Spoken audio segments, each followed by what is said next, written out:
Hi guys, welcome back. Happy Thursday. It is another video lecture today. So what that will mean is you will have video lecture notes.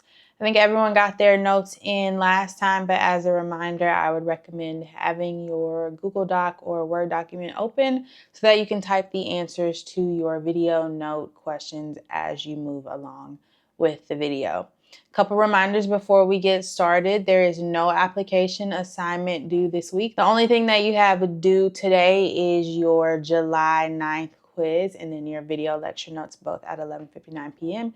There is a study guide that's posted for you in the midterm folder on Blackboard. So I would take advantage of that, look over that over the weekend. Come prepared to our class next Wednesday with any questions you might have to prepare for the midterm. So we are going to be talking about the self and self-concept. So this is the what and how of understanding social psychology, but understanding the self. So you've probably heard this phrase before, know thyself. The Greeks carved it upon the temple of Apollo, and it's been referenced in everything from Plato to the play Prometheus Bound. And the goal of today's class is to understand what this phrase, know thyself, means. Suppose that you enter a cubicle in which when you press a button, a scanner records the state of all the cells in your brain and body, destroying both while doing so. This information is then transmitted at the speed of light to some other planet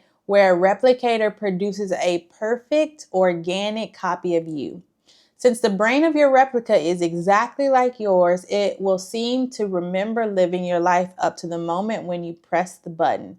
Its character will be just like yours, and it will be in every other way psychologically continuous with you. This is video notes question number 1. Based on what I just told you in that scenario, is this replica still you? Would you say this is still you?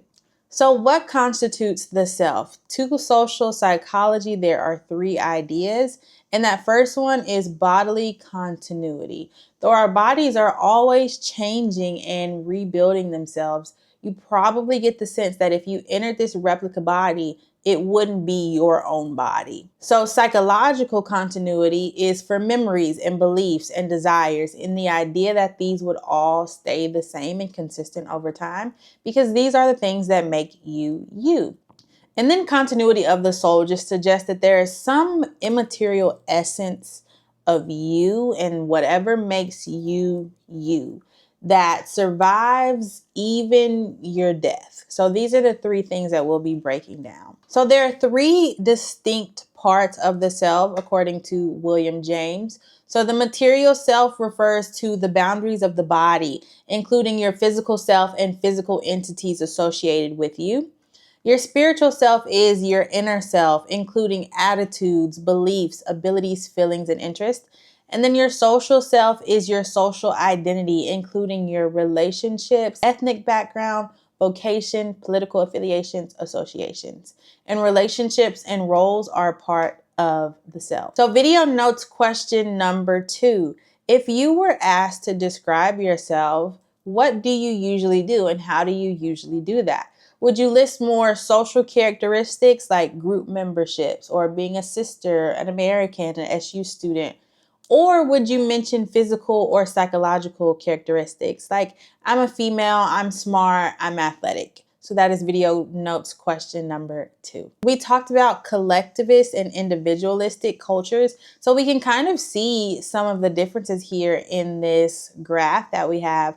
But the light green is the roles and group memberships, and then the dark green is the personal characteristics when asked to describe themselves. So American graduates are describing themselves with more personal characteristics. And then on the complete opposite, we have the Samburu tribes people who are collectivistic and they value groups. So they are explaining themselves in their roles and group memberships. In an independent culture, so when you have an independent view of yourself, people are going to focus more on their physical and psychological attributes. So the material self, or the boundaries of the body, and the spiritual self, the attitudes, beliefs, feelings, and interests you have. And they tend to define me or who they are more in those ways. But even our physical and psychological selves are still experienced in the context of other people, and other people are still impacting how we see ourselves. We come to understand our physical and spiritual or psychological selves by comparing to other people and thinking about what ways other people think about us. The self is, in so many ways, a socially constructed construct. So, a definition that we have from 2010 of the self is a mental representation or set of representations about oneself, parallel to representations people have of other individuals. The self is how we understand our personhood with relative stability, but is understood in light of others. So we understand a lot about ourselves through other people. How do we develop a sense of self, though? Constructed based on experience and bias. In other words, the self is developed from living our lives and being subject to various biases. When we are trying to understand how to understand the self, we have two questions. Who am I versus am I good? And we're going to start with the first question, who am I? So what is the difference between I and me? This is video question number 3. What is the difference between I and me to you? So who am I? The self-concept, a cognitive representation of knowledge about the self that is compiled by your inquisitive self. So in other words, the map of self-knowledge that you write about yourself. So we'll come back to this, but for now, notice how you could do the same thing about yourself.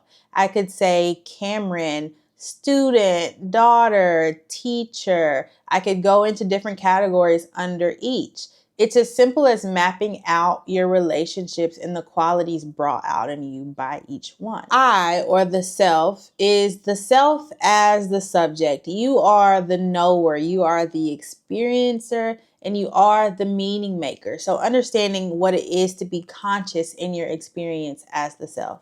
The I self is what you are when you reflect out a car window. So when you're thinking about yourself, the inquisitive self. So I equals consciousness. I equals you as the knower, experiencer, meaning maker. I am statements. Then the me self is the self as an object. It's known and experienced in a set of attributes. The me self is who you are when you describe yourself. When you ask yourself, what am I? Your answer is your me. This is a set of attributes and experiences that you assign to yourself, the self that is known to you or experienced. So adding to our definition now, we have an associative network of self-relevant beliefs. So the self-concept is what is needed to make the self different from other people. Going back to this image that we have, self-concept contains self-relevant information, your age, your likes and dislikes, your history, and it's organized. Look at the illustration of Danielle's self-concept. She has certain roles and each are associated with different attributes. So we've got mother, and we talked about stereotypes that could come with this, but mother, wife, neighbor, athlete, and professor, and then the different roles and attributions that are expected to go with each. So when she's a professor, she's expected to be intelligent, creative, and driven. This is different from being a wife, where being a female and being sexy and funny are her main attributes for that role. This is completely oversimplified, but hopefully it gives you a sense of what it's meant by an associative network. The self is essentially just like memory, and when memory is disrupted, like with Alzheimer's, people become disconnected from themselves because they no longer have memory of their past experiences and identities. Danielle's example also depicts the idea of multiple selves. Danielle as a mother is different from Danielle as a professor, so people have working self-concepts also based on the situations that they're in, and that can define what part of the self is active. So how do we know who we are? And one way to do that is introspection, or by looking inward, listening to your thoughts and feelings and asking yourself questions. But when we introspect, we make up stories. Who am I? I don't know. I guess I'm a person who likes teaching, movies. I don't know. I think I'm pretty funny. I like to read.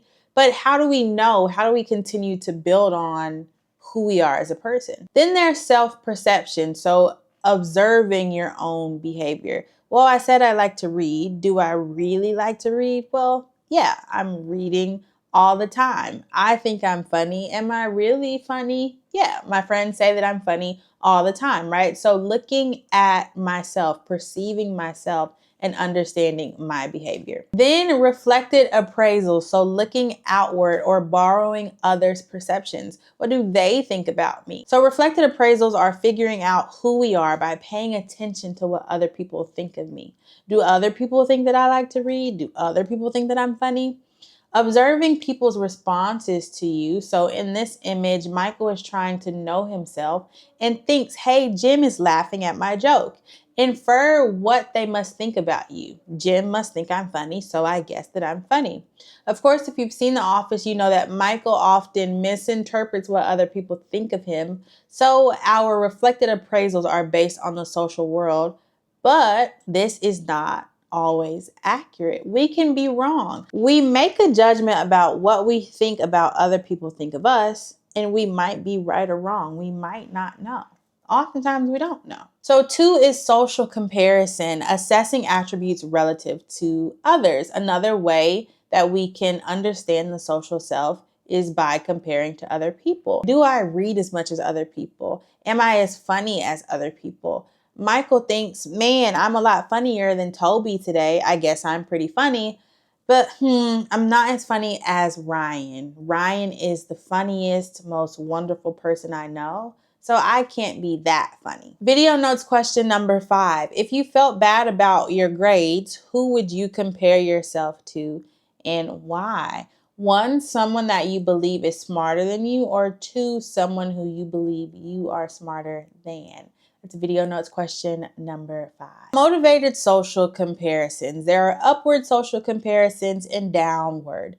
Upward is when you compare to people who are superior or better off than you. And this inspires you to improve, but then comparing yourself to people who are inferior or worse off makes you feel good. So maybe if I wanted to understand if I'm the best singer, to upward compare, I would compare myself to Beyonce, and I would say, Beyonce inspires me to improve because she's better than me.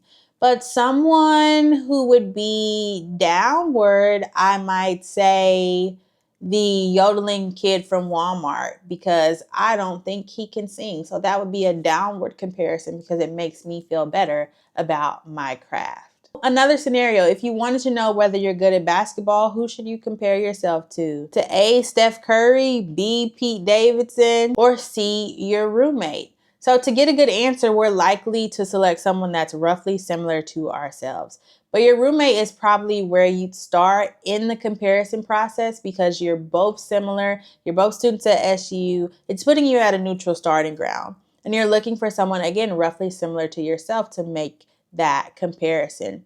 This question assumes that you want accurate self-knowledge, but maybe you don't want an accurate answer. We want a specific answer. So remember how we had chronic and recent schemas? The similar logic applies to self-concept. So now we're going to talk about the working self-concept. And back with our Danielle example, this is a subset of vast knowledge that is brought to mind given a context. So think about Danielle and how she is different across her social roles. And the context or that specific social role is what elicits certain selves out of her. So there can be some overlap. Danielle is competitive both as a neighbor. Maybe she's trying to grow the best garden, but she's also competitive as an athlete. So winning at her weekend intramural games. So now we're going to switch to the second question. Am I good?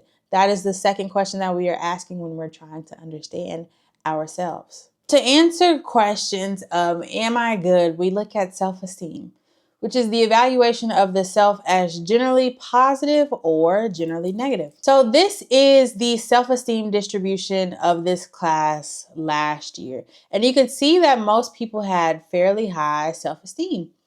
Self-esteem is super important. A couple other items that they had here where I take a positive view of myself, or I feel that I have a number of good qualities. And then we had a reverse coded item that would be, at times I think I am no good at all. So there were 10 items total on this questionnaire. State self-esteem looks at how you are right now. Right now, I feel good about myself. I feel inferior to others in this moment. Or right now, I feel confident about my abilities. So we've got this little spectrum of self-esteem from low to high.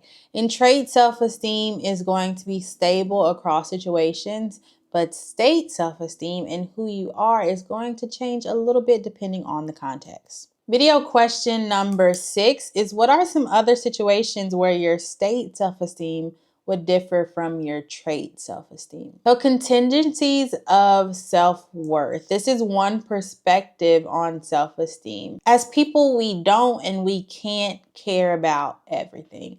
I'm not particularly artistic, so if I entered into an art contest and I lost, losing would not change my self-worth or my opinion of myself. But at the end of the term, when I get student evaluations, my state self-esteem could absolutely shift based on what my students think about the course. Not forever. I'll go back to how I usually feel. But if I got negative reviews, it would impact me in that moment.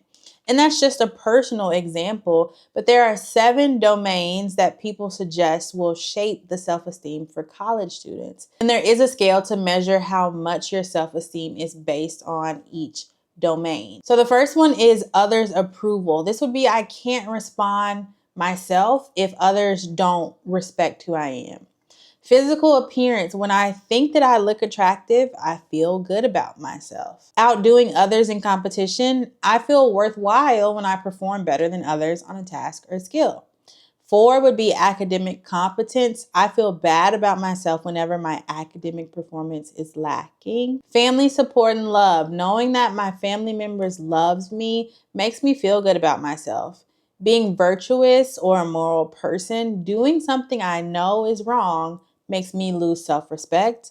And then God's love. I feel worthwhile when I have God's love. So these are 7 domains on which college students seem to base their self-esteem. The idea of contingencies of self-worth is exemplified in an original definition of self-esteem by William James. So this is from 1980. He stated that self-esteem is success, or pretensions or success is actual achievement, and pretensions are desired achievements. So self-esteem would equal actual/desired achievements, and these help to explain why some people who we think would have higher self-esteem don't.